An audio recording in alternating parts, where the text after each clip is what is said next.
Mark, give me a scenario where you wish you could have talked to your younger self about waiting. Yeah.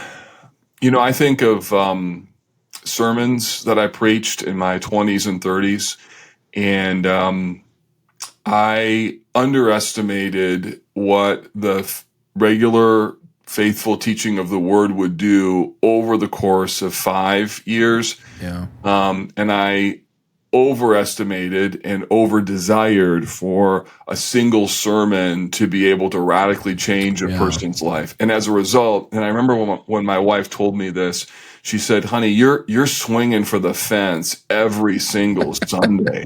Yeah. And I just, the Lord does his work through his word. And it's important to wait for him to be able to do that. So thinking of preaching more like planting seeds in a field that are going to grow, over time. I think the other thing is just realizing that issues in people's lives and in the church are far more complicated than how they first present themselves.